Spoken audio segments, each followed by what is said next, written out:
Ministeerri muummee Dr. Abiyyi Ahmed hooggantoota paartii badhaadhinaaf leenjii kennaniiru. Leenjichis mata duree ilaalama mootummaa ida'amuun guddina dameeleef jedhuun kenname. Ministeerri muummee Dr. Abiyyi Ahmed leenjii kennan irratti mootummaa ida'amuu irratti qabxiilee hubatamuu qabanis kaasaniiru. የመደመር መንግስት ሲባል መያዝ ያለባቸው ፖይንቶች አንደኛው መፍጠር ነው፣ ክሪኤቲቪቲ ነው። ሁለተኛው መፍጠን ነው።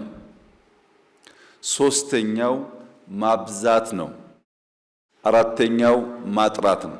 mootummaa ida'amuu yommuu jedhamu dhimmoota utubaa ta'antu jiru.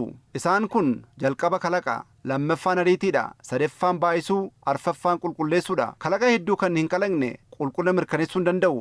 Kalaqa hedduu keessaa wantoonni qulqullina qaban argamuu kan danda'an. Hedduu kalaquuf ammoo ariitiin barbaachisaadha. Namoonni ariitiin hin hojjenne yeroo qabameef keessatti dhimmoota hedduu kalaquu hin danda'an. Baay'inni carraadha, qulqullinni ammoo bu'aadha. Ammayyummaa fi seenaa haalan yoo hin hubanne waan har'a barbaachisu hojjechuu fi yaadama boruu milkeessuun rakkisaa ta'uu siman. ስልጡን ሀገር ለመፍጠር መነሻ አድርገን የምንወስደው እሳቤ አለ። መሻገሪያ የምናደርገው ድልድይ አለ። Biyya ammayyoofte uumuuf yaadni ka'umsaa, riqichi ce'umsaa, humni ce'uu fi humni ce'isu jiraachuun adda baafneerra. Akkamiin kanneen hojjechiifnee bu'aa finna kanneen yaada hin qabne kun akka hin milkoofneef wantoonni rakkisaa ta'an adda baasuudha. Biyyi fooyya'uuf mul'ata qabu imala ammayyummaa isaa ilaaluu qaba. Saamu'eel Agaataa hayyuun jedhamu ammayyummaa kan jedhamu seenaa ammayyummaa isaanii kan hubachiisuu kan danda'anidha jedha.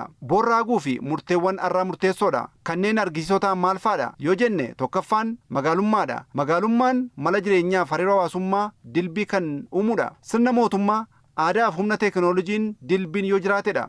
Biyyi tokko duubatti haftuudha kan jedhamtu cabiinsi diinagdee rakkoon siyaasaa hanqinni teekinooloojii yoo jiraatedha kan jedhan ministeerri muummee Dr. Abiyyi Ahmed biyya guddisuuf daangaa kaa'uun hin barbaachisu jedhan. የሀገር እድገት ከልካይ አጥሮች አካላዊ አጥር፣ ተቋማዊ ወይም ስርዓታዊ አጥርና ባህላዊ አጥሮች አሉ። Wantoota guddina biyyaa ittisan keessaa dallaawwan dalleeffaman sadiitu jiru. Dalleeffama qaamaa, sirnaa fi aadaati. Dallaawwan kanneen hin diignu taanaan akka biyyaatti naannoof magaalaatti guddinni fiduuf hin dandeenyu.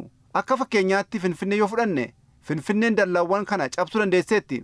Namni maallaqa qabu Finfinnee dhufee invest gochuu yoo fedhe ni fayyadama. Garuu naannoo Oromiyaa, Amaara, naannoo biroos yoo deeme maallaqaa fi beekumsa qabdu osoo hin taane eessaa dhufte kan jedhutu gaafatama.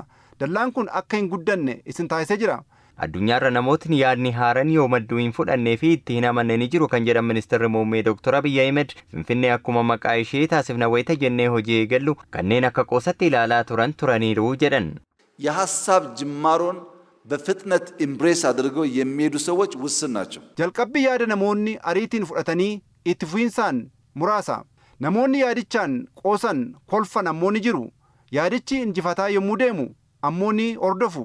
Fakkeenyaaf xumura yaa'ii addawaawii magaalaa hawaasaatti gaggeeffame irratti Finfinnee akka maqaa ishee taasifna yommuu jedhamu isin miti nuti iyyuu hin dandeenye kanneen jedhan jiru turan. Misooma koriiderii yommuu eegallu komii fi maqaa balleessitu ture. Har'a piyaasaa yoo ilaalle jecha jedhe sana namni irra deebi'ee dubbatu hin jiru. Nuti jabaannee yoo hojjenne namoonni hedduun nu hordofu qofa osoo hin taane dursitoota ta'uu danda'u.